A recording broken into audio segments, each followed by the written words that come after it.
एक समय की बात है, भारत अनेक छोटे छोटे राज्यों में बंटा हुआ था। जगह जगह युद्ध, षड्यंत्र और लालच का अंधेरा फैला था। इन्हीं कठिन दिनों में एक युवक चंद्रगुप्त अपनी किस्मत के इंतजार में भटक रहा था। वह कोई राजा नहीं था, नहीं उसके पास सेना थी, पर उसके भीतर जल रही थी एक चिंगारी, एक संयुक्त और शक्तिशाली भारत बनाने की चिंगारी। प्रवेश करते हैं चाणक्य। एक दिन तक्षशिला के महान आचार्य चाणक्य की नजर चंद्रगुप्त पर पड़ी।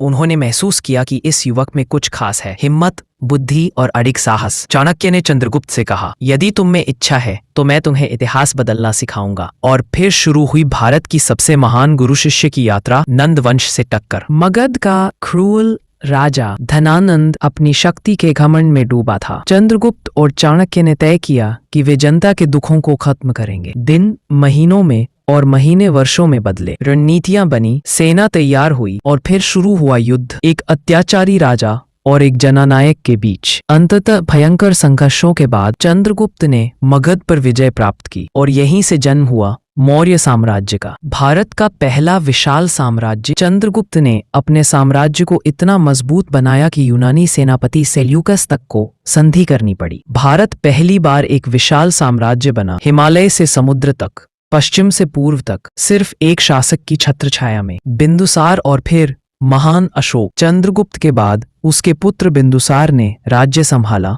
और उनके बाद आए सम्राट अशोक, जिन्होंने साम्राज्य को विश्व के सबसे बड़े साम्राज्यों में बदल दिया। लेकिन कलिंग का भयानक युद्ध देखकर अशोक का हृदय बदल गया। खून खराबा छोड़कर उन्होंने अपनाया अहिंसा, दया और बौद्ध धर्म का संदेश। यह थी मौर्यों की अद्भुत गाथा, एक गरीब लड़के से शुरू होकर दुनिया के सबसे महान साम्राज्य तक की कहानी। अगर आपको वीडियो पसंद आए तो लाइक और सब्सक्राइब जरूर करें।